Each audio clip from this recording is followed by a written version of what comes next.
Buenas, ¿cómo están? Y bienvenidos a un nuevo video. Y me he estado preguntando si hacemos un combo de la Fórmula 1 en popularidad, en autos, en pilotos, en calidad de competitividad. ¿Cuál fue la peor época de la Fórmula 1? ¿Qué opinan ustedes? Bueno, ahora les voy a decir qué opino yo. Vamos nomás.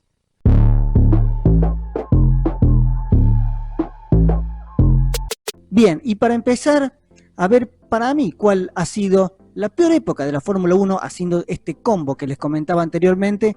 Vamos a empezar con una relativa actualidad, sin irnos tan lejos, que para mí no es tan lejos, a los años 70. Época espectacular de la Fórmula 1, con pilotos de un calibre excepcional: Lauda, Fittipaldi, James Hunt, Peterson, Andretti, Scheckter, Reutemann, etcétera. Muchísimos más. Vamos a decir que esta época tal vez los pilotos eran un poquito, era una odisea ir a la pista porque realmente no se sabía si volvían, y además no solo por los autos que conducían, sino por los circuitos, los desafiantes que eran, pero la poca seguridad que había. Si bien se estaba mejorando, pero lejos, lejos, lejos de ser seguro. Una época brillante, los años 70, competitividad, calidad, todo. Y si no, miren esta imagen de Jean-Pierre Jabouille manejando su Renault en Buenos Aires, su Renault Turbo en 1979. Miren lo que era a bordo manejar esos autos.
Bien, ¿y qué decir de los 80? Tal vez la época dorada por excelencia, y con la entrada de los turbos, esos que llegaban a más de 1000 caballos de potencia. No solo eso, los motores BMW en 1987 superaban los 350 kilómetros por hora. Increíble. Pilotos a un nivel excepcional: Nelson Piquet, Nigel Mansell, Ayrton Senna, Alain Prost, el profesor, Niki Lauda, Keke Rosberg. Increíble la cantidad de pilotos que estaban en los 80, y después pilotos de reparto: Ricardo Patrese, Thierry Boutsen, Gerhard Berger. Increíble lo que fue esa década, impresionante. Realmente yo creo que fue la mejor época en la historia de la Fórmula 1.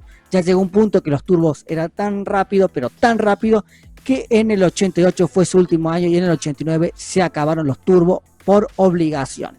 Ahora les voy a mostrar una imagen de cómo manejar en un circuito completamente trabado. En 1986, en Adelaida, Australia, Patrick Tambay manejando el Lola Ford. Miren lo que era manejar esos autos, pero además el cambio de marcha manual. Vean eso, lo que era doblar. Increíble, miren.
Y cuando llegaron los 90, la Fórmula 1 tuvo que renacer, tuvo que volver a empezar prácticamente. Si no, miren, en el 91 se retiró Nelson Piquet, tricampeón del mundo. En el 92, si bien vino, volvió, se iba, se quedaba, fue la última temporada completa de Nigel Mansell y justamente ese año fue campeón del mundo.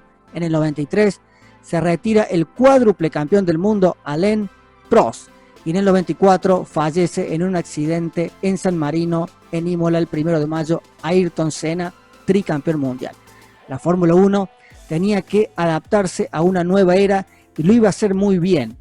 Pero antes de eso, miren esta vuelta en 1990, justamente una vuelta completa de clasificación de Riccardo Patrese, que corría en el Williams Renault FW13B. Miren eso, es impresionante.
La Fórmula 1 llegó a la segunda mitad de los 90 renovada con el duelo entre Schumacher y Damon Hill ya en el 94 y se las pudo arreglar para salir a flote. El duelo entre Schumacher-Hill, luego Hill campeón, luego el duelo Schumacher-Villeneuve, luego el duelo Schumacher-Häkkinen y entró en los 2000 y ahí para mí empezó el problema.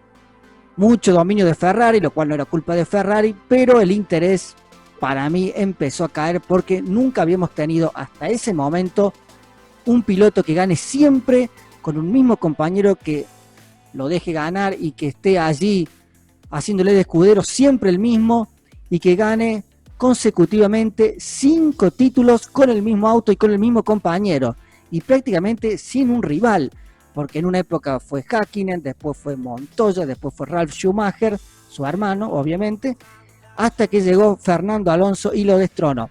Pero me parece que si bien lo de Alonso fue una bocanada de aire fresco, porque realmente ya era insoportable, la Fórmula 1 sintió ese golpe. Ya lo vamos a analizar más detenidamente. Y luego, en la década del 2010, vino el dominio de Red Bull. Otra vez, otra era de dominio constante. 4 títulos consecutivos para Sebastián Vettel. Y luego empezamos la era híbrida con un dominio de Mercedes y una onda Fórmula 1 videojuego, podríamos decir, ¿no? Algo realmente muy extraño ver las carreras en la actualidad, tantas cosas raras que pasan, ¿no? El safety car que sale cuando hay un auto estacionado a 60 metros de la pista, o eso de darle penalidad a los pilotos por tocar con las 4 ruedas afuera. Si realmente no quisieran pensar en el show y si quisieran pensar en el deporte en sí, pondrían, yo creo, una leca al costado de la famosa cama de leca, entonces los pilotos no se irían afuera y no cortarían con eso de que tocan con todas las ruedas afuera, porque obviamente si se fueran a la leca, se les rompería el alerón delantero, el suelo del coche, etc. Entonces, obviamente están pensando más en el show y todas esas cosas, de sumarle 5 segundos, que al final uno tiene que sacar las cuentas, que si está uno a 5 segundos, que lo pasa uno, que lo pasa el otro, en vez de detenerlo en los boxes. Realmente todo muy complicado. Y es muy curioso porque Antes los videojuegos se querían parecer a la realidad y ahora parece que la realidad quiere parecerse a los videojuegos. A mí, la Fórmula 1 actual me cuesta encontrarle atractivo, yo no les puedo mentir. Realmente, además de que manejan en prácticamente todos los pilotos iguales, a veces uno se pregunta, los autos se ven iguales, los pilotos manejan iguales, uno dice, ¿dónde están las décimas, centésimas, milésimas que sacan? Es todo muy, muy orquestado para hacerlo emocionante y no que sean emocionantes por sí mismas las carreras. Por ejemplo, los de los neumáticos, ¿por qué tienen la obligación de cambiar? Tendría que ser libre, el que quiere cambiar, que cambie, y el que no, no. El que quiere poner, como era antes, 2 neumáticos duros adelante, 2 blandos atrás, o 2 a un costado y 2 a otro, blandos, duros. ¿Por qué? ¿Por qué tienen esa obligación? Realmente yo a eso no lo entiendo. Entonces esta era, yo la tomo como de videojuego directamente, pero la popularidad es muy grande y tiene mucho que ver también con las redes sociales, que se sabe lo que hacen los pilotos, todo completamente globalizado. Y bueno, por lo menos salió a flote la Fórmula 1 con muchas cosas que tal vez yo no comparto, lo mismo que el DRS, unas pasadas ficticias, porque cuando todos tienen el DRS puesto uno atrás de otro, nadie pasa, nadie, si se habrán dado cuenta. Y sería bueno que lo pasen por méritos propios, porque el que está adelante a veces no puede, si tiene un auto inferior, por más que después puede accionar el DRS, no lo va a alcanzar nunca si tiene un auto inferior al que lo supera, que es un auto superior. Se pierde el arte de defender una posición realmente. Pero bueno, es así, todas esas cosas de penalidad por un roce, penalidad por esto, cuando se podría evitar y sacar esa forma de correr a lo que era el IndyCar y correr como siempre corrió la Fórmula 1. Pero bueno, ¿qué le vamos a hacer? El show está primero y el show debe continuar. Ahora, si ustedes me dicen cuál fue para mí la peor época de la Fórmula 1 en todo, yo les diría que la de el principio de los 2000, de 2000, 2001 hasta 2008, 2009. Después renació un poco de casualidad, un poco por las redes, pero la verdad la época de Schumacher fue, obviamente habrá gente que le gustó y está perfecto, pero muy aburrida y llevó a cambios muy constantes en el reglamento y en la Fórmula 1 en sí. Por ejemplo, en el 2003, de sumar los 6 primeros, pasaron a sumar los 8 primeros, lo cual fue justificado por Max Mosley, el presidente de la FIA en aquel entonces, diciendo que esa regla de sumar 6 era algo que estaba creado de hace muchísimo tiempo, donde terminaban 6 o 7 autos. Ahora que terminaban muchos más, a veces los equipos pequeños, y él daba el ejemplo de Minardi, Arrows, habían terminado en el 2002 varias carreras séptimo u octavos, y no podían sumar puntos, así que no era una mala idea, aunque era raro ver un piloto terminando séptimo y sumando puntos, ¿no? El 7 estaba prácticamente asociado al mayor fracaso, terminar justo fuera de los puntos. Después cambiar la sesión de clasificación a una vuelta, algo horrible, la verdad, sobre todo para la gente que iba a los circuitos, ver una vez sola en clasificación, y además se le ponía cierto combustible, y el combustible con el que terminaban la clasificación de dar esa vuelta es con el que largaban. O sea que uno no sabía si el que terminó sexto era porque tenía un poco más de combustible y el que largaba en la pole, largaba porque en 10 vueltas ya paraba, o sea, estaba prácticamente con el auto vacío, cosa que iba a hacer luego el equipo Toyota muy seguido. La foto de la primera línea de partido, de las primeras, y parar 10 vueltas, prácticamente no duraba nada. Después en el 2005 se sumaban los 2 tiempos de clasificación del viernes y el sábado, hasta que en el 2006 ya empezaron con la clasificación que tenemos hasta el día de hoy. Muchos cambios. En el 2005, por ejemplo, no se paraba a cambiar neumáticos hasta que se dio cuenta lo peligrosísimo que era, y si se veía que podía causar un accidente, se cambiaba. La entrada también de las multinacionales de motores, por ejemplo, las fábricas enormes, BMW, que quería comprar Williams, no pudo, compró Sauber, un fracaso del 2006 al 2009, se retiró como equipo, digamos, propio. Toyota, que entró en el 2002, y en el 2009 fracasó, se retiró sin ganar un solo gran premio, un desastre total. Y también Jaguar, que había entrado, si bien era más nombre que otra cosa porque tenía motor Ford, que había comprado Stewart, fue comprado luego por Red Bull. También se retiraron en el 2005 Jordan y Minardi, entró Spiker, después fue Midland, empezó Toro Rosso, o sea, una cantidad cambiante de escuderías que no funcionaban. Se fue Michelin, que estuvo desde el 2001 hasta el 2005, luego del fraude total del Gran Premio de Estados Unidos. O sea que cambios y cambios y cambios, y no le encontraban la vuelta. Insisto, en España una popularidad increíble con lo de Alonso. a fin de la década una popularidad increíble en Inglaterra por Hamilton y la casualidad de que Button renace luego de años de oscuridad. Honda, justamente hablando de Button, compra Bar, gana un gran premio en el 2006 y ¿qué pasa? Empieza a decaer y se va en el 2008, desaparece y Ross Brown tiene que salvar el equipo y hace el famoso Brown GP que dura un año.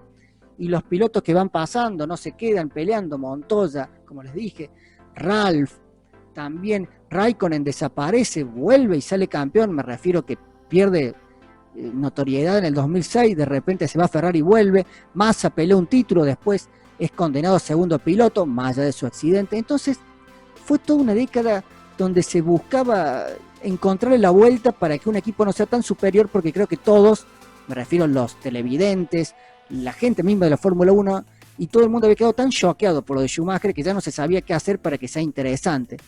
Y creo que se notó. Y allí también empezó las ridiculeces de tocó la línea blanca de los boxes, penalidad, se rozaron los autos, están siendo investigados porque uno va a ser sancionado, todas esas cosas que después se maximizaron con el paso del tiempo y terminaron siendo ya ridículos. No solo esto, sino que fue la era del ingeniero alemán Hermann Tilke, que hizo todos los circuitos y todos eran iguales. El de Malasia a fines de los 90, el de Bahrein, el de China, el de Abu Dhabi, todos iguales, 500 curvas, una recta larga, 500 curvas, 250 chicanas, todos los circuitos iguales y nunca se podían pasar los autos. Era una cosa que iban uno tras otro, tras otro. En fin, para mí, todo el combo que le dije, popularidad, pilotos, autos, competitividad, esa época, si tengo que elegir una, fue la más floja de la Fórmula 1 y creo que mucha gente, si bien los conoció los pilotos, perdió interés e inclusive en los mismos circuitos no se veían tan llenas las tribunas porque no había competitividad, eran bastante aburridas las carreras, si bien hubo momentos buenos, por supuesto, pero y la Fórmula 1 que empezó a ir a lugares como Bahrein, ir a China, a Turquía, a Abu Dhabi mismo, donde va más por plata que por popularidad y conocimiento de la afición, sino para ganar los famosos dólares o petrodólares en su defecto. Bueno, gente, ¿qué les pareció? Pueden comentar y decirme si están de acuerdo o no. Es solo, como siempre les digo, una opinión. Estamos acá para expresarnos y ustedes pueden decir lo que les parece.